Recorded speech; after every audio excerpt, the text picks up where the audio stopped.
మీకు చూపించాను కదా, దీంట్లో ఇందాక మీకు చదివిన దాంట్లో 40,579 కోట్ల పనులు అలాట్ చేశారు పోయినసారి. నేను రివ్యూస్ చేస్తున్నప్పుడు చాలా తప్పులు జరిగినాయి. ఉదాహరణకి పైప్ లైన్లు వేశారు. నేను నరేగా పనులు ఏం చేశారు, పైప్ లైన్లో కూడా జల్ జీవన్ మిషన్ కోసం పైప్ లైన్లు వేసి దానికి కూడా వాడారు. చివరికి చూస్తే పైప్ లైన్లు వేస్తున్నాయి కానీ వాటికి కనెక్టింగ్ సోర్స్ పాయింట్ లేదు, ఎక్కడికి ఇవ్వాలో తెలియదు, పైప్ లైన్లు అయితే వేస్తున్నాయి. అలాగే కొన్ని చోట్ల సర్పంచులు కూడా తెలియదు. సర్పంచులు ఏం చేశారు, నాయకులు ఏం చేశారంటే కొంతమంది ఆ ప్రభుత్వ నాయకులు మస్తర్ బుక్ పుస్తకం తీసుకొచ్చి మీరు దాంట్లో సంతకాలు పెట్టించుకొని ఒక 10 మంది 15 మంది చేత తహసీల్దార్ ఆఫీసులో వచ్చి వాళ్ళు సంతకాలు పెట్టించుకొని పంపించేశారు. దారుణం ఏంటంటే సర్పంచులు కూడా తెలియదు ఏ పనులు ఏం దేనికి జరిగినాయి అని.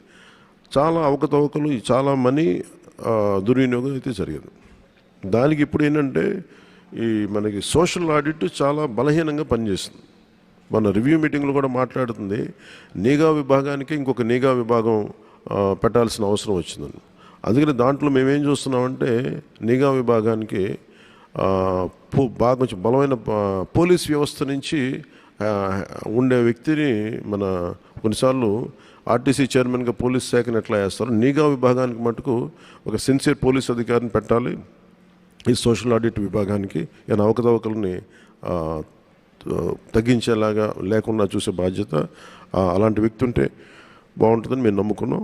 అది మా ఇంటర్నల్ మీటింగ్స్లో వచ్చింది. I think that would one issue which we can I think we will take it forward.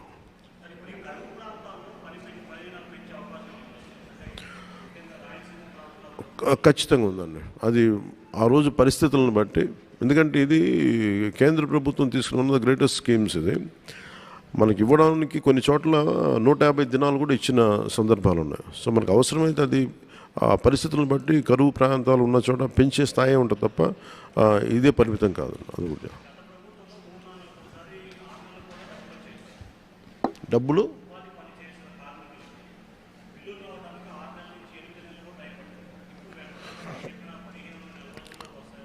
మీరు చూస్తే ఇప్పుడు మీకు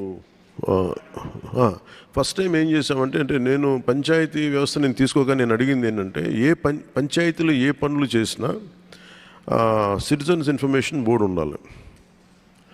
ఇదివరకు ఉన్నాయా అంటే ఆ ప్రాక్టీస్ 20 years బ్యాక్ ఉండేది, ఇప్పుడు పెట్టట్లేదు అని పెట్టారు. ఎందుకు పెట్టట్లేదు పెద్ద రీజన్ ఏం లేదు, అని అడిగేవాళ్ళు లేరు. నేను చెప్పాను ప్రతి చోట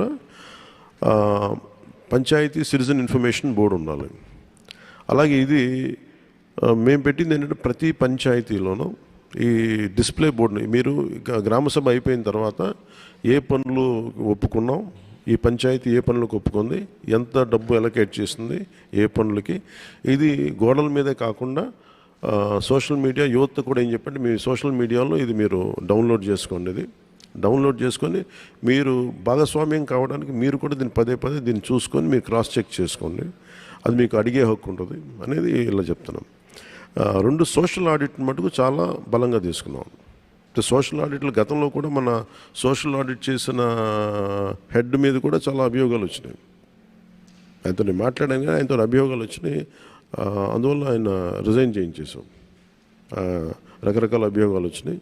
అంటే కొన్ని చోట్ల సోషల్ ఆడిట్లో ఏముందంటే పాపం సిన్సియర్గా పనిచేసే వాళ్ళని కూడా బెదిరించి వాళ్ళు చేయించకుండా చేయటం, కొంతమంది ఏమో పనులు చేయని వాళ్ళని చేత ఇట్లాగా అసలు కథలు చదివే కొద్దీ కొన్ని టీవీ సీరియల్గా పుంకాలుగా వస్తూ ఉంటాయి. అందుకనే we have a good team of panchayat officials.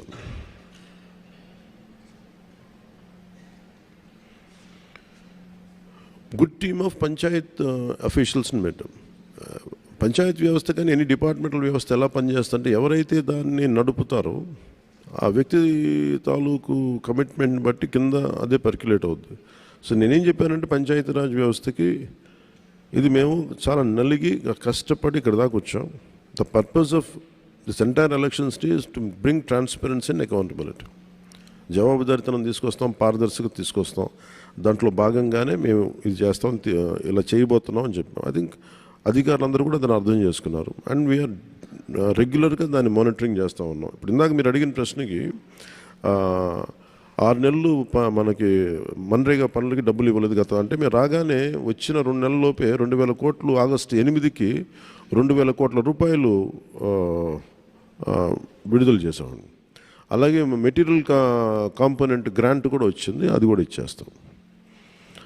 అంటే ఇదేముందంటే కేంద్రం ఎవరు వచ్చిన బ్యాంక్స్ కానీ లోన్స్ వాళ్ళు ఒకటే అడుగుతుంది ఏంటంటే మీరు పేమెంట్ చేస్తారు, మీరు నిలబడతారు అంటే మాకు it's all about trust issues. ఇవన్నీ వచ్చిన డబ్బులు మీరు దుర్వినియోగం చేసి అటు వెళ్ళిపోతాయి ఇటు వెళ్ళిపోతాయి అంటే మాకు భయం ఉంటుంది.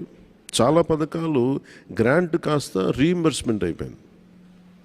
సో రీయింబర్స్మెంట్ నుంచి తిరిగి దీన్ని గ్రాంట్కి తీసుకెళ్లాల్సిన పరిస్థితులు ఆ ట్రస్ట్లో భాగంగానే we have to create a social trust, means trust between lender and Lendi.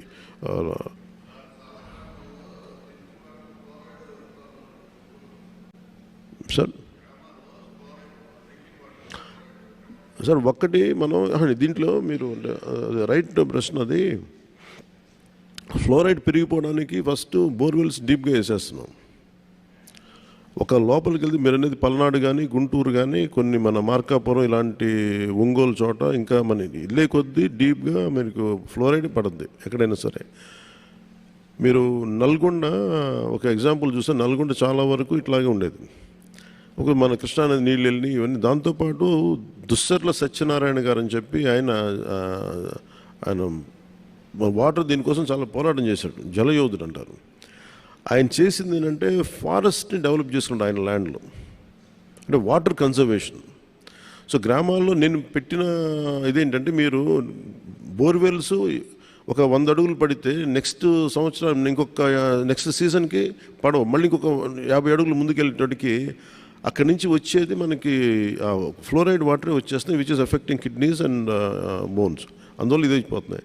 So నేను ప్రత్యేకించి పెట్టింది ఏంటంటే వాటర్ కన్జర్వేషన్ మీద చాలా ఎక్కువ ఫోకస్ పెట్టమని చెప్పి. అంటే తక్కువ వాటర్ కన్జర్వేషన్ కనుక చేయగలిగితే తక్కువ మనకి లోతులోనే నీళ్లు దొరికేలాగా, అండ్ బోర్స్ని ఎప్పటికప్పుడు రీఛార్జ్ చేసుకునేలాగా. రీఛార్జ్ పాయింట్స్ దాదాపు వాళ్ళు ఏమంటారంటే రీఛార్జ్ పాయింట్స్ బోర్లు తవ్వారు కానీ రీఛార్జ్ పాయింట్స్ తవ్వలేదని చెప్పారు. దాని మీద అంత దృష్టి పెట్టలేదు మేము అని చెప్పి అదొకటి దృష్టిలో పెట్టమని చెప్పాం.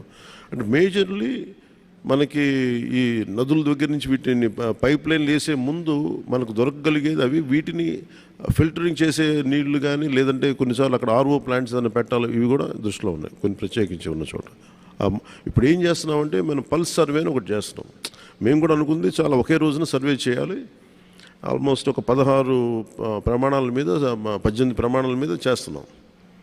అదంటే ఎన్ని లక్షల ఇళ్ళు ఉన్నాయి, ఎన్ని వాటికి నీళ్ళు ఉన్నాయి, వస్తే ఒక్కొక్క ట్యాప్ ఉంటే ఎన్ని గంటల నీళ్ళు వస్తున్నాయి, ఎంత మోస్తారు వస్తున్నాయి నీళ్ళు, దాని సోర్స్ పాయింట్ ఏంటని చెప్పి మొత్తం ఒక 16 ప్రమాణాలతోటి సర్వే చేస్తున్నాం.